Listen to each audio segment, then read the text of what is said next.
Ícono de la televisión en español, creador del programa más longevo, reconocido así por el libro Guinness. Tiene una estrella en el Paseo de la Fama de Hollywood. Con ustedes, el gigante Don Francisco. Gracias, muchas gracias Eva. por esta entrevista. Buena presentación. Sí, muchísimas gracias, muchísimas gracias. Quiero empezar preguntándole qué fue lo que lo motivó allá en sus comienzos empezar en la industria del entretenimiento.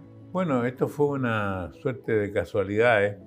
En primer lugar, en 1959, sé que hablo muchos años atrás, cuando yo tenía 19 años, yo viajé a Estados Unidos para cumplir un curso de la única profesión que tengo, que es técnico modelista, que es un técnico en ropa de hombre, porque mi padre tenía un pequeño taller que después transformamos en fábrica.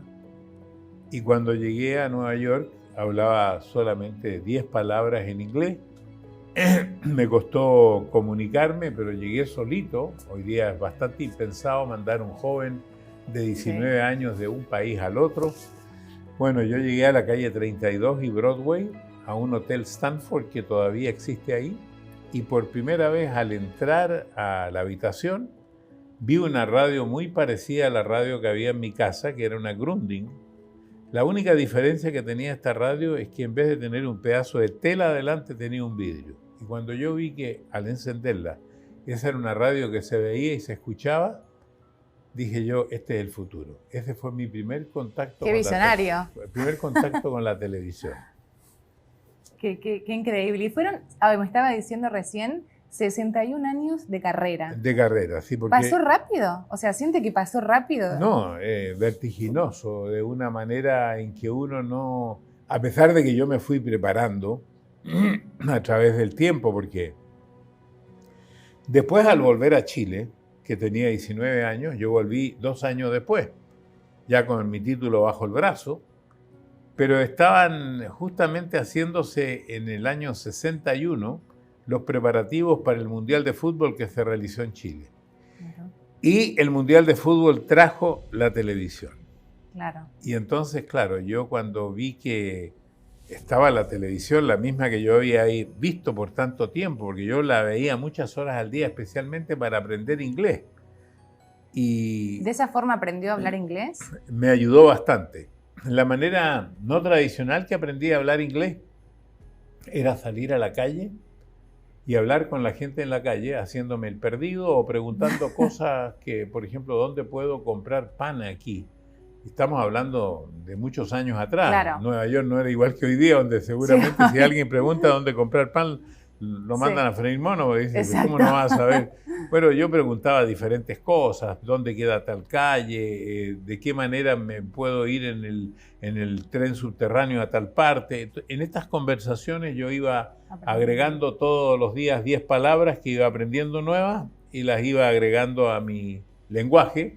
Por supuesto, nunca aprendí un gran inglés, todavía un inglés bastante elemental, pero así, para defenderse. Así me fui defendiendo. Y cuando regresé a Chile, estaba preparándose este Mundial de Fútbol, trae la televisión y yo me sentí que era y no me equivocaba, que yo había visto más televisión que todos los que estaban preparando la televisión en el país, porque ellos no habían visto televisión, le habían traído la televisión. Yo había visto la televisión en sus comienzos. Y me costó muchísimo, tuve que ser bien perseverante para conseguir una oportunidad, la que me llegó en el año 1962, inmediatamente después de haber terminado el Mundial de Fútbol. Estaba leyendo su último libro, usted escribió 3 libros, el libro Con ganas de vivir. Hay un capítulo de este libro que se llama El último sábado gigante. Sí. Que empieza diciendo algo, yo sé que usted es una persona, porque he leído, muy cabalera, que le gusta hacer cosas antes de hacer otras actividades para saber que va a salir bien y tiene cábalas diferentes. Leí en el libro, en el capítulo, que ese año, todos los años usted escribía sus proyectos y sus metas en un papelito y lo guardaba en el pliegue de la billetera. Sí. Pero el año 2015, que fue el año del último programa de Sábado Gigante, ese año no lo hizo. ¿Qué piensa de eso? Sí, bueno, podría haber sido una coincidencia, no le asigno a eso el valor que podría tener, sino que yo creo que Para mí fue sorpresivo, pero al mismo tiempo preparado. Okay. Yo durante muchos años estuve preparándome, porque dije cuando tenía 65 años, bueno, hasta aquí voy a llegar, porque se jubila. Cuando cumplí 70, dije lo mismo. Y cada año me preparaba y finalmente terminé a los 78 años trabajando en Primera División, porque sigo trabajando hasta el día de hoy. Entonces, para mí fue difícil recibir esta noticia, que fue imprevista, porque yo me había preparado para dejar el programa ese año, que era el año 2015, en diciembre del 2015, pero la compañía iba a seguir con el programa, pero con otros conductores. Pero la compañía pensó diferente y dijo, no, se termina tu contrato y se termina el programa y vamos a iniciar cosas nuevas. Entonces, claro, fue para mí difícil aceptarlo. Y cuando escribo sobre el último capítulo, escribo todas las sensaciones que tuve. La impotencia. Y no solamente eso, incluso cuento ahí que tengo que ir de urgencia esa misma mañana donde el dentista... El día del último programa, sí. Y el dentista me explica que estas cosas pasan, que por estrés se producen estos problemas en la dentadura. Y tuve que hacerme un tratamiento de conducto en esa mañana a las 7 de la mañana y después llegar con la cara hinchada. Si alguien ve con atención las fotos, va a ver que un lado de mi cara está hinchado el día del último programa. ¿Usted nunca vio el último programa, la repetición del último programa? No. ¿Nunca volvió a ver esa grabación? No lo vi. ¿Y con qué recuerdo se queda de Yo me quedo con un recuerdo, yo me fui muy orgulloso porque sentí que había representado dignamente el trabajo y el talento de mucha gente, porque un programa de esas características, récord mundial de Guinness, que dura 53 años, existe, sin haber parado más que una semana cuando murió mi madre, que el programa siguió, pero yo no estuve, yo me sentí orgulloso. Salí de ahí muy orgulloso, sabía que mi vida iba a cambiar, que todo iba a cambiar. Ese mismo día, el que había sido presidente de esta compañía se había ido a la compañía de la competencia y ese mismo día me dijo, espérame hasta diciembre, porque esto fue el 19 de septiembre del año 2015, espérame hasta diciembre, que en diciembre vamos a hablar para que vayas a mi compañía. Entonces me trasladé, no nombré las dos compañías para que nadie se ofenda. Pero ya sabemos. Y me cambié de compañía y seguí trabajando. Finalmente en esa compañía terminé con la pandemia, terminé el año 2018 y después empecé en CNN, así que me mantengo todavía activo. ¿Cuál fue la entrevista que más recuerda que tenía como mariposas en la panza, como se suele decir, que para entrevistar a tal persona? Es que hay diferentes entrevistas y diferentes momentos, no sé si mariposas, pero sí sentí cuando entrevisté al presidente Obama, hubo una serie de situaciones que ocurrieron que me hicieron bastante inolvidable ese momento.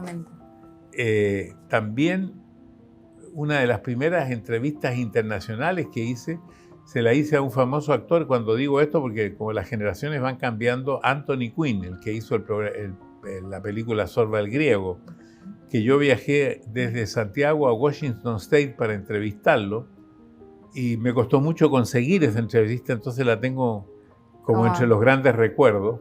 También entrevistó a Michelle Obama, a Bush. Claro, sí, también entrevisté a Bush padre, Bush hijo, entrevisté varios presidentes y los candidatos que fueron con ellos a la elección. Claro. ¿Cuál fue la entrevista más divertida? Esa entrevista que hice, de esta entrevista no me olvido más, si bien no era o por el personaje, pero no esperó que fuese tan divertida. Bueno, insisto otra vez en la entrevista de Obama. Obama me sorprende a mí por su altura, como yo lo entrevisto como 3 veces. Pero cuando más me sorprende es la segunda vez. La primera vez no me doy tanta cuenta cuando es candidato, pero ya cuando es presidente y cómo él se manifiesta, cómo él habla, la capacidad de oratoria que tiene, la síntesis que tiene, me llama mucho la atención.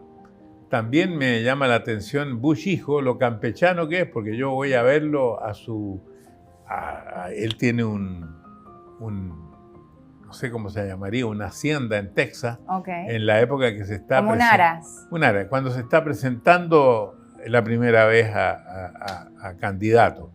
Y entonces él es muy campechano y dentro de eso me dice algo que yo pienso que me lo dice por simpatía. Porque yo al final de la entrevista le digo, bueno, me despido de usted porque usted nunca más se va a acordar de mí, porque yo voy hasta el lugar donde tiene la hacienda en Texas, viajo no sé cuántas horas, y él me dice, usted se equivoca. Yo al primero que le voy a dar una entrevista, si es que salgo presidente, a usted. Bueno, salió presidente, hizo una tremenda fiesta para todos los hispanos, ni se acordó de mí, así que yo dije, me olvidó. Se fue la entrevista. Después de una semana llamaban por teléfono de la Casa Blanca y dice la persona en español a la persona que veía mis tiempos y mis entrevistas, el presidente le ofreció la primera entrevista a don Francisco. Él ha dado solamente conferencia de prensa. La primera entrevista se la va a dar a él el jueves a tal hora en tal parte de la Casa Blanca. Y así fue. Qué increíble. Cumplió su palabra. ¿Cuál fue la cosa más loca que ha hecho en su vida? Como lo más... puede ser de la parte personal o profesional, pero lo más loco que haya hecho. Es que he hecho cosas locas, algunas de ellas que fueron peligrosas. Nosotros tuvimos una dictadura militar y después de eso habíamos tenido un gobierno donde hubo escasez también. Y a mí se me ocurrió un día conseguirme que un supermercado entregara todos los productos se consiguiera todos los productos que hay dentro de un supermercado gratis y que los pudiéramos vender a la mitad de precio y todo eso fuera una institución de beneficencia. Y yo esperaba 2.000, 3.000 personas, pero fueron como 70.000 y ahí pudo pasar cualquier cosa. Entonces ahí me di cuenta la gran responsabilidad que tiene un comunicador. Me pareció una cosa bastante loca, pero dentro de las cosas locas he hecho de todo. Viajé por 166 países haciendo la cámara viajera. Una anécdota que me llamó la atención, permítame recordársela, es que había salido a la cordillera de los Andes a buscar a los rugbyers que se cayeron en los Andes, a los uruguayos. Claro, yo salía muchas veces con la idea, porque decía, eso me pareció muy loco. Muy loco, nunca los encontré, después los encontró, ellos mismos se encontraron. Claro. Canesa y Parrado fueron los dos que fueron a buscar a un arriero, que lo encontraron. Exacto. Y ese arriero finalmente llevó la ayuda, pero yo que vivía, era muy loco, porque yo vivía a los pies de la cordillera de los Andes. Las personas que no son chilenas sabrán que nosotros somos un país, prácticamente una isla que va de la cordillera al mar. Así que yo vivía en los faldeos de la cordillera y entraba por el Cajón del Maipo, entraba por aquí, por allá. Pero era muy loco, porque si ese avión estaba en alguna parte, estaba en algún lugar inalcanzable, no estaba alcanzable de la gente. Pero cuando uno es joven y tiene ilusiones, hace cosas locas. Quiero preguntarle, su nombre real es Mario, ¿sí? Pero conocido como Don Francisco. Primero, ¿quién le puso Francisco? Bueno, yo hacía un personaje en un club judío que se llamaba Maccabi, el club israelita Maccabi, y ese personaje tenía un nombre de fantasía. Ese se llamaba Francisco Sisigen González. Y era una persona que hablaba un poco parecido a como hablaban mis padres, que eran alemanes, que no tenían buena pronunciación en español.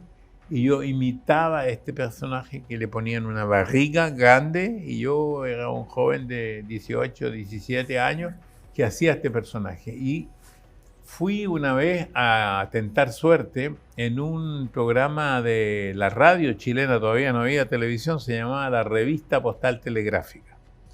Y cuando entré a actuar, me pregunta a mí el animador, ¿cómo me llamo? Yo le doy mi nombre, Mario Kreuzberger. Me dice, con ese nombre no llega a ninguna parte. No tiene muy difícil de pronunciar. Entonces le dije yo, Don Francisco, que era el personaje. Y él me anunció como Don Francisco y yo gané ese día contando chistes. Fui el ganador de ese domingo. Entonces, cuando empecé en la televisión y vi que la gente no me conocía, yo salí a la calle, había hecho el primero, segundo, tercer programa, nadie me conocía. Yo dije, es mi nombre, es mi apellido. equivocado, porque la televisión en ese entonces transmitía como a 20 cuadras a la redonda, eran los comienzos de la televisión. Así que tímidamente debajo de mi nombre puse Don Francisco, después tímidamente puse encima de mi nombre Don Francisco, y como la gente me seguía sin conocer, porque era poca la gente que me veía, Claro. dejé solamente el Don Francisco hasta el día de hoy. Por lo tanto, la mayoría de las personas que me conocen como Don Francisco, Como Don Francisco. y no como Mario. Claro. Y Don Francisco y Don Mario, ¿son dos personas diferentes? Ahí pasa una cosa mágica, creo yo, en la mayoría de las personas, porque he leído algunas biografías de actores, biografías de algunos cantantes, artistas, que en la medida que se van haciendo populares, van como desdoblándose y produciendo dos personalidades distintas, porque al principio es una sola, Claro. en que uno trata. Yo me preparé como actor de teatro, yo tenía preparación como actor de teatro cuando empecé en la televisión, y entonces yo pienso que se fue siempre distanciando a Don Francisco de Mario, porque era muy difícil poder vivir con Mario todo el día, porque la velocidad con que se hablaba en la televisión, Claro. la cantidad de palabras que se emitían, los conceptos, la velocidad con que uno cambiaba de un tema a otro, no podía hacer en la vida diaria. Yo no me podía comunicar con mis hijos, decía, ¿cómo están ustedes hoy día en la Claro. mañana? Levántense aquí, pues siéntese. A ver, vamos a ver. Imagínese su mujer, Temi. Claro, Que entonces. le mandamos un beso grande que está detrás de cámara. Claro, entonces esto ha sido algo que yo empecé a hacer de a poco y se fue transformando esta personalidad y el que le daba el combustible a este personaje que es Don Francisco, porque si hablaras con Mario hasta estaría sentado diferente y no sería bien visto en la televisión, porque yo en general estoy así, hablo mucho más lento y más Por ahí lo bajito. da todo cuando se prende la Claro, luz porque y después... no serviría para la televisión, Claro. tampoco la gente me escucharía. Yo tengo que tener un poco de acción. No es que yo sea distinto a Mario, esto es parte de Mario, ¿verdad? Pero es la parte pública de Mario, Claro. que para poder expresarme y para poder llegar a través de una pantalla y a veces solo bajo el sonido, porque mucha gente va a escuchar solo el sonido de esta entrevista, necesito tener un poco de expresión corporal y varios tonos en la conversación. Claro. Exactamente. Que es lo mismo que a lo mejor te pasa a ti sin darte cuenta. Puede ser. No tengo, ojalá llegue a tener la carrera que tiene usted, pero sí. Exactamente. Casi al final del libro, hay unas cositas que me anoté. Habla de las cosas que nunca aprendió en su vida. A demostrar los sentimientos, cosa que uno piensa todo lo contrario, ¿no? Sí. A ser ordenado, a ser delgado, a ser alegre y positivo. Nunca aprendí. Vamos una por una. La primera era... La primera es a demostrar los sentimientos. Sí, yo soy más bien una persona que la gente no se da cuenta, pienso yo, y así parece que ocurre, de mis verdaderos sentimientos. Cuando me emociono, cuando algo me toca, he aprendido a controlarme en ese sentido y parece que eso también lo he hecho en mi entorno familiar. Esa es la primera. La segunda es a ser ordenado. Sí, porque con la mente desordenada, pensando en muchas cosas, buscando muchas palabras, ideas, conceptos, yo creo que ese desorden también se produce en todo lo que uno hace diariamente. Entonces mi teléfono se me pierde 20 veces al día, por eso lo guardé aquí detrásito para que lo sienta yo. ¿Y quién lo encuentra el teléfono? Bueno, a veces me lo tengo que buscar yo, pero no solamente el teléfono, sino voy a buscar algo y vuelvo sin traerlo o traigo algo diferente a lo que te fui a buscar. Me pasan muchas cosas de esas. Por ejemplo, una anécdota que escribí en un libro anterior, que me senté en el auto y no encontraba el volante, porque me había sentado atrás. Porque estaba pensando en otra cosa, o sea, claro. Ese punto. Claro. Sí, bueno. Ser delgado, eso me llamó la atención. Sí, porque yo nací de 5 kilos, que son 12 libras, Sí. porque me imagino que estas, ¿cómo se llama? Entrevistas las ven en países donde hay libras y donde hay kilos. Kilos, sí. Y entonces yo soy más por los kilos. He llegado a pesar casi 230 libras en algún momento, cuando mi verdadero peso debieran ser 170, 180. Actualmente estoy más cerca, estoy en 186. Bueno. Pero casi toda mi vida fui un ascensor. Pasé de las 220 a 170, 180, 210, 180, 190. Era un ascensor. Me costó mucho controlar el peso toda mi vida. ¿Por la alimentación o...? Por la alimentación, quizás también por la angustia que uno a veces tiene en la vida, que es angustioso, ni se da cuenta. Dicen que los obesos, las personas que comen en exceso, no se dan cuenta de lo que han comido. No saben cuánto han comido, o si saben, destruyen la culpa hasta que se lo comen todo y inmediatamente después se sienten sumamente culpables. Claro. Eso siento yo de haber sido como digo, yo creo que la mitad de mi vida fui gordo y la mitad de mi vida estuve en un peso relativamente... Pero usted es una persona que hace deportes, digo, Sí. le interesan mucho los temas de salud también. Sí, yo empecé... hubo una época cuando recién me casé que no hice deporte, pero a contar como de los 34 años he hecho deporte siempre. Siempre. El deporte nunca me ha faltado. Nos encontramos en los gimnasios en la mañana. Yo pienso que el deporte es muy importante, lo hago diariamente. Perfecto. Para un día a la semana, que son los sábados. Sí, un día que el cuerpo tiene que descansar, está muy bien. Alegre y positivo. Eso también hay una contraposición en mi personalidad, según dicen, porque he tomado grandes riesgos, pero soy muy temeroso del fracaso. Siempre pienso que me va a ir mal en los riesgos que he tomado, pero tomo los riesgos. Entonces hay como una ambivalencia. Y esos riesgos que usted ha tomado, si bien ha tenido, digo, de experiencia, lo bien que le ha ido, en el día de hoy, ¿también siente ese miedo de empezar un proyecto nuevo?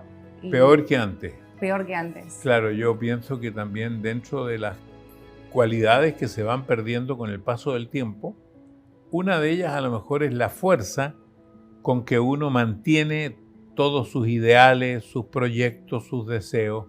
Ahora las dificultades se me aumentan. Siento las dificultades más grandes que las sentía antes. Y además es una etapa de la vida difícil donde uno va entregando cosas. Por ejemplo, se cumplen 45 años en que nosotros hicimos nuestra primera Teletón en Chile para la discapacidad, que hemos hecho un trabajo entre todo Chile extraordinario. Sí. Yo tenía un puesto bastante alto dentro del liderazgo de esto, pero por supuesto desde hace un par de años he tenido que dar un paso al costado, a pesar de que sigo ayudando, porque lo lógico es que venga una nueva generación. Claro. Pero todas estas situaciones, una nueva generación, un programa diferente, hacer algo distinto, de menos categoría de lo que tú hacías antes, son cosas que te van afectando y a las cuales te tienes que acostumbrar porque eso es lo normal. Esto es el paso inexorable del tiempo que tiene su punto final. Y uno sabe que va camino al punto final, que es una cosa que no puedes pensar tú, que eres una muchacha joven que me está haciendo esta entrevista, que tienes toda tu vida por delante. Entonces nunca, porque yo tampoco pensé, ni tú estás pensando en la etapa que vivo yo. Claro. Igual lo veo una persona con mucha energía, con muchos sueños por cumplir. Lo escuché decir en una nota que le gustaría mucho entrevistar al Papa. Al Papa actual, sí. Al Papa actual. Parece que ya no voy a alcanzar ahí. Sí, bueno. Entrevisté 2 papas anteriores, pero bueno. Sí, bueno, hay que ver. Pero también tiene en su Instagram casi 800.000 seguidores. Sí. Tiene 120.000 seguidores en YouTube. Digo, es una persona que está ayornada. Estás trabajando con redes sociales ahora. ¿Quién maneja las redes? ¿Las maneja usted o las maneja? No, tengo un par de personas que manejan las redes. Yo estoy preparado principalmente para el contenido y para todo lo que tenga que ver con los medios tradicionales, porque en los medios nuevos hay que adaptarse. La velocidad del Internet es distinta a la velocidad que tienen los programas tradicionales, que además se cortan cada 10 minutos por una tanda comercial de 3-4 minutos. Todo eso ha ido cambiando ahora último y yo me he fijado que los que hacen mucho contenido, hacen contenidos de 1 minuto, pero hacen 10 contenidos al día. Claro. Es una forma distinta. Yo también creo más que rápido, esto se tiene que regular porque no está regulado. Exacto. Usted es creador de muchísimas frases, algunas de esas frases están escritas en cuadritos en el estudio que usted tiene. Sí. Hay una frase que dice, que usted la dice, no tener sueños ni ilusiones es como colgar el alma. Claro, yo creo en eso porque para mí lo importante es mañana en la mañana.